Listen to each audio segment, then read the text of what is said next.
خوابوں کا سفر۔ کہانی کا آغاز ایک چھوٹے سے گاؤں میں ہوتا ہے جہاں ایک غریب کسان رہتا تھا۔ اس کا نام احمد تھا۔ احمد کے والدین کی وفات کے بعد اس نے اپنی چھوٹی بہن عائشہ کی پرورش کی ذمہ داری سنبھال لی تھی۔ دونوں بھائی بہن بہت محنتی تھے اور دن رات کام کرتے تاکہ 2 وقت کی روٹی کا انتظام کر سکیں۔ احمد ہمیشہ خواب دیکھتا تھا کہ وہ ایک دن اپنے گاؤں کو غربت سے نکالے گا اور وہاں خوشحالی لائے گا۔ ایک دن اس نے سنا کہ شہر میں ایک بڑی فیکٹری کھل رہی ہے جہاں مزدوروں کی ضرورت ہے۔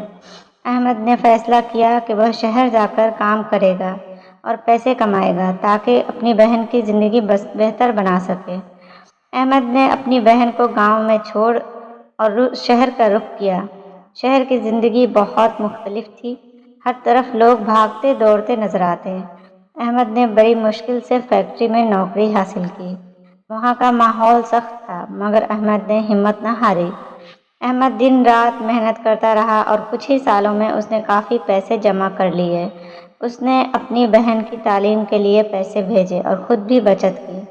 آخر کار احمد نے اپنی محنت کے بل بوتے پر ایک چھوٹی سی دکان کھولی۔ احمد کی دکان چل نکلی اور اس نے مزید پیسے کمانا شروع کر دیے۔ اب وہ اپنے گاؤں واپس جانے کے قابل ہو گیا تھا۔ وہ اپنی بہن عائشہ کو لے کر گاؤں واپس آیا اور وہاں ایک اسکول کھولا تاکہ وہاں کے بچے بھی تعلیم حاصل کر سکیں۔ احمد کے گاؤں میں خوشحالی آ گئی۔ لوگ اسے ایک ہیرو کی طرح دیکھنے لگے۔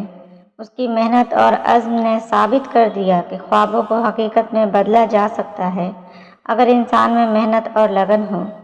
احمد اور عائشہ نے اپنی زندگی لوگوں کی خدمت میں وقف کر دی اور ان کی کہانی ہمیشہ کے لیے ایک مثال بن گئی کہ خواب دیکھنے سے زیادہ ضروری ان کو پورا کرنے کی کوشش ہے۔